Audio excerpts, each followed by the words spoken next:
Now that we've got a very broad idea of the business model canvas, we're going to learn how to actually work through and develop a business model in a step-by-step approach.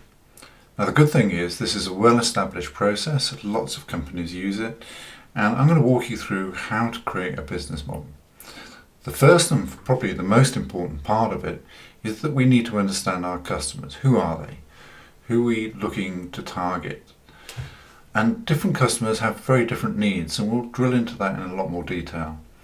The second part of the process then is to marry up our offer, what we're trying to achieve in terms of our service or product, and how that meets the needs of the customers. And different customers will have and need different value propositions. In other words, not everybody buys for the same reasons, and there's different contexts in terms of how they buy. So we'll drill into that and go into how we marry up customers with value. Third part of the process is to understand how and what channels we need, first of all, to communicate and reach those customers so that we can make them aware of our products, and secondly, to distribute them. So for instance, some people might prefer to sell online, others might prefer to sell in retail, and again, business to business is very different. So how do we reach those people? The fourth part of the process really is about understanding what sort of relationship we want with them. Do we offer a platform in which we maybe are looking to automate as much as we can so that the customers help themselves? Or are we a more of a service business in which we want to have a much deeper relationship with our customers? But maybe not all of them. So we have things like account management practices. And then how are we going to actually make money from what we sell? How does each customer segment and each value proposition generate the money that we need for sales? And our pricing models there can be very different. So what sort of pricing models are we going to use? The second part of the canvas that we touched upon earlier is how we create value. In other words, how we create our product or service. And clearly what we need to do is understand our activities. What are we going to be, what's central to how we produce our product or service? That's the things that we do on a day-to-day basis. We also need resources. They could be offices, they could be maybe a platform, IT development, all sorts of things that we need to consider as resources that are hopefully going to help us be different to our competitors as well. Now, one of the things we have to understand, and lots of businesses do these days, is that they don't want to have to do everything themselves. It becomes too big a company, too difficult to manage. So the key partners are all about what partners do we need to bring in that can offer specialist skills. Maybe we just need to buy them infrequently. And so this is about sort of outsourcing and bringing in the partners with specialist areas and forming alliances with them. And of course, throughout all of this, we have this idea of cost structure because we want to make money. We want to make profits. So clearly we need to offset our revenue streams with our cost structure to make profits, and we'll go into that in a lot more detail. But this forms a natural sequence from 1 to 9 of how we build that model, and we're going to walk through that process now. And the first part of this is really understanding what a customer segment is. And a lot of people talk about industries and markets and customers, so we're just going to differentiate between those, make sure that we have a clear idea in our heads as to what those differences are. The first ones are industries. Now, industries are where things are made. So you've got things like automobiles, where cars, vans, lorries are all manufactured, heavily into the manufacturing process. Likewise with fashion. Markets, though, are where people transact. So this is where buyers and sellers meet. And even though we have very broad markets, we also have very specific markets. So you can have sports cars, you can have pizzas within the fast food market. Within the fast moving consumer goods market, you can have confectionery. And then what's customer segments then? Well, customer segments are really people and individuals or organizations with specific needs, and they buy for specific reasons. So in the car market, you might have a customer segment which is orientated towards sports cars, but within that they may be eco-friendly. They want to think of themselves as doing good. So clearly Tesla fits to them. In terms of fast food, you might have vegans, and within there, that's a niche market. So you've got vegan pizzas, for instance.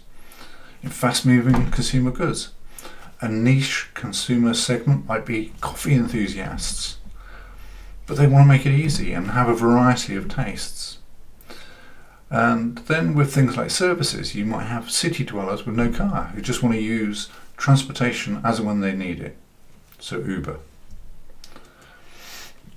So how do we understand our customers? And this next few slides are going to walk you through a bit more detail about how you get to understand your customers, who are the most important customers, and more importantly, sometimes you have to think about who you need to ignore, who aren't your customers.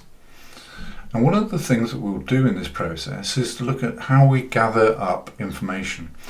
What sort of criteria can we use to actually segment our customers and understand them in a bigger way? Now, for some companies, they want to actually appeal to a broad set of people, and that's called mass market. So, for instance, Coca-Cola, they want to sell to as many people as they can. A niche market is quite different than a mass market. So in other words, you're focusing in on a very small need type of customer. As we mentioned earlier, that could be vegans, or for instance 10% of the population actually left-handed, and there are products specifically for them. People that go to the gyms, but they're not into just keeping fit, they're into building their body. And so there's a whole range of products around there, and even services. In terms of behavioural segmentation, this is where we start to look at how people buy and why they buy. And so, for instance, here you've got things like online shoppers versus in-store shoppers, people that are loyal versus people that buy infrequently. And then in terms of platforms, and we've mentioned some platforms like Uber and Airbnb, but there's others, lots and lots of others. And what these platforms do is allow two different sets of people to meet and transact or connect. And so we're going to take a much deeper dive into multi-sided platforms much later on in this course, but we're going to look at the idea of what platforms do and how they operate. And of course, you've also got then usage. How do they use a service or product? And you've got here how airlines, for instance, as an example, would use frequent business flyers. How they would market and talk to those people would be very different than holiday people that are going on holiday maybe once or twice a year.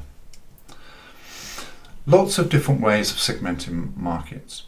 Most of the methods here are principally based on business to consumer. Now, business consumer means that it's people like Coca-Cola who sell to the general population, individuals like me or you. But we know that business to business is where one organisation sells to another. And we're going to focus on that in a bit more detail, because business to business is very different and can be very different in terms of buying. So let's look at business to consumer. That's us. It can be families and individuals, but it also can be much larger segments. The key thing to consumer marketing is it's very brand focused, it offers promotions, using things like social media, and within that you have consumer to consumer influencers, people that have maybe developed a big following on social media and can influence the broader population or a niche within that. Then you've also got comparison sites, maybe comparing prices and reviews.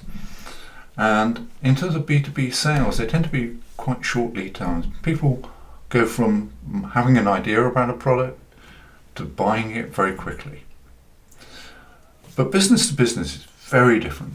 This is where you've got professionals, often professional buyers, you've got multiple stakeholders that have a say in the decision-making process. Often the size of a budget or the size of a purchase is far greater than in business to consumer. So there's a lot more consideration. Also, services tend to be a lot more complex than simply a can of Coke. They can involve multiple different levels of complexity, maybe because they're technical in nature, or there's a very complex project involved. So how we think about how customers buy and why they buy in a business-to-business context is really important. The other side of business-to-business is how we market to them. And often there's a lot more with that complexity, there's a lot more need to understand in a greater detail what that service or product is. Buying a jet engine is not a simple thing. Buying a campaign that's going to launch globally is a much more involved decision than simply buying a bar of chocolate. So this is where you've got a different set of marketing tactics and strategies involved, such as webinars to help draw people in, white papers to inform people. And this is very much about understanding thought leadership and putting out there and positioning yourself into the market in a different way. And of course, sales themselves take a lot longer. So from the point at which a company makes or contacts you through to actually making a decision can go anything from a few months to often a couple of years. Depends on if they're already tied into other contracts. So these things we need to understand. Now, one of the ways we can start to really hone in on our customers is by using something called the customer profile template. And this is a very useful way to actually start to build your knowledge about the customers and decide and understand how you're going to develop your business model. Because if we understand our customers really well, if we understand their needs, then how we match those needs to a value to our service or product can be better tied together. Now, in this customer profile template, there are two sections. The first section really is what we call the customer information. And this is about things like a few personal insights. So who potentially is the buyer? Where do they get information? What sort of events do they attend? What's their interests? In terms of roles and responsibility, of course, we need to know what are they responsible for? Are they responsible when they buy for all of that buying decision? What do they do as a job? How are they measured? Because if we understand that, we can understand how we fit into that process, into their role, into their job. And of course, as I mentioned earlier, decision making isn't always simple in organisations. So what's the process? What information do they need? When do they need that information? What's the kind of like information that we need to match up at different stages of the purchasing decision? As we put that together, we can start to move to the next stage, which is understanding really their goals. What do they want to achieve? What's driving them? How do they want to grow their market? What's their internal goals? And of course, a lot of buyers have problems. And if we understand those problems and we can look at them from the perspective of the service we're offering, we can be better able to meet those needs. Another aspect is what's triggering to buy. Is there new competitors in the market? Are they losing market share? Is there a supplier that's let them down? These are key aspects that we need to understand. The more we understand our customers, the better we are able to define our value proposition. This is a high-level overview of a customer segmentation process. It gives you an idea that we take a market, we break it down into customer segments, we use market research, we develop insights into specific customer segments, and then we marry that up with our business model.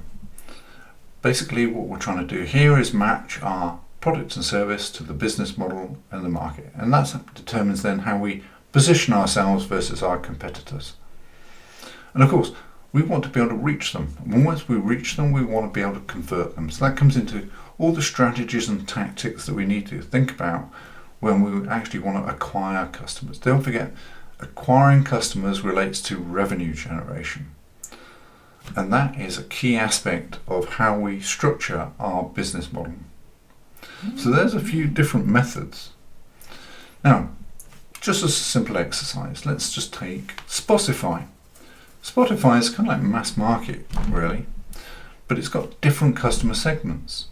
So just pause for a minute and have a think about the different customer segments for Spotify. Okay. Now, there are a number of different customer segments. Of course, there's music lovers, people that just want to have easy access to music, be able to organise it and play it. And Spotify has a worldwide base, so that immediately says that they operate in lots of languages, lots of different countries. There's premium users. Now, premium versus the ones that pay are premium users pay for the service, but they also offer a free service. And clearly, it's the premium users that they want to target. They want to convert those free versus paid. Now, the other part of this is advertisers. Advertisers are critical to their generation. For the free users, they get adverts. So advertisers lock on to the free users, and the paid subscribers have an advert-free experience. Something more recently that Spotify has done is start to introduce podcasts. So you now have a segment specifically around podcast listeners.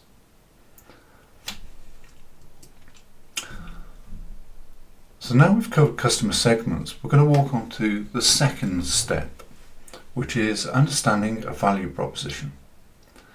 And a value proposition is a clear statement of what you offer to a customer. And it stresses the value of your offering in a way that the customer really can understand.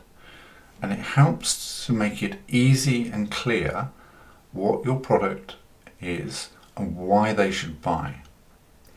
There was a famous saying, which is that people do not want to call an inch drill, they want to call it an inch hole. In other words, if you sold people on the idea purely of, I've got a drill, people go, so what? But if you go, I've got a drill and it can be used for a variety of holes, that fits to a different sort of value. We're going to take a lot more detail into value propositions. The key part and first thing to understand is that different customer segments will want different value propositions and other different services. And we'll walk through some examples. How does it stand out? A value proposition has to stand out from the crowd. And ideally what you want to do is make it easy not only to understand your product or service, but how it differs from the competition. Because customers have to make a choice between you and another offer in the marketplace. So they need to understand A, what your product or service is, how it stands out to them, what value it delivers, and why it's different or better than competitors. So let's take Airbnb. What sort of value propositions do they offer and talk about for their different customer segments? So let's have a look at the different customer segments. And if we look at Airbnb, one of the key offers or value propositions is aimed towards business travellers. And as you can see from the statement, feel at home wherever the job takes you. Straight away, it's got that feel at home. And the more you drill into their value proposition, the more they offer this idea of comfort and security and ease. You've also got travellers. Find holidays easily. Find holidays, rentals and everything easily. And experiences. You've also got a customer segment which is people that host. And clearly the offer there is earn extra income, unlock new opportunities. So this is appealing to people that rent their homes. And then the next customer segment is experiences, people that take travellers on tours and offer experiences. And it says earn money leading people on activities you love. So there's two things to note from this. One is that Airbnb has specific messaging relative to each of the customer segments, treating every customer as though it's a generic service, doesn't work. Now, Airbnb is a platform business, so it's a platform business model. And although this might look complex to you, we can clearly see that there's one side of the market which offers accommodation, and they actually offer accommodation within niche hotels. You've got this idea of people hosting, which is people that want to rent out a room, a flat, apartment, house. And on the other side of the market, you've got the idea of guests who then want to book those. But also then there's the other aspects, which is an activity producer, somebody who does an activity, and it could be a specific one, like, in a certain area we'll teach you how to mold clay, pottery. You've also got tour guides and experiences, and these companies are equally important, particularly for travellers. And of course, the revenue model in all of this is that Airbnb makes its money on commissions, on bookings. So obviously, the more people book, not just a room, but the more they actually spend through the platform in terms of booking tour guides, activities, the more they make. Now, the other interesting thing about the platform is they recognise that a lot of hosts aren't professional photographers. And of course, when people are looking to book somewhere, they want to see a room. And so another aspect of that service is the recognition that they can use professional photographers.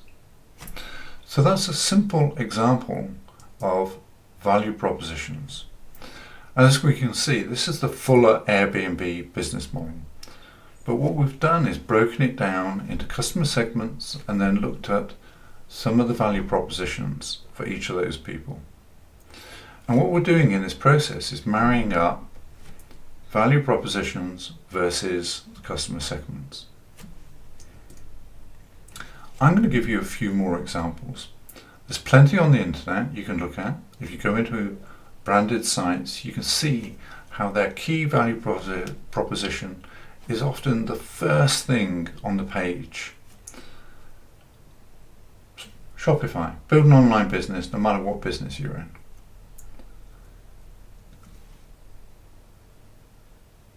Peloton, a private indoor cycling studio in your home. So these are things that we can look at and explore. Now, how do we create a value proposition? Well, we'll go into that in a bit more detail later on. But there's also this idea of a value proposition template. Now, we've put together a package, a way of packaging up services in particular, and that's a really useful way to understand how you can use your customer segments, identify with them, take your product or service, and then wrap it up into a really tight value proposition that makes it easy to understand for a customer. Don't forget, we don't want to just talk about what we do as a service. What we ideally want to do is communicate in a way that makes customers want to buy, and for them to clearly understand that. Not only that, we want to make sure the way we describe it creates a picture in their mind of how we are different, better than the competition.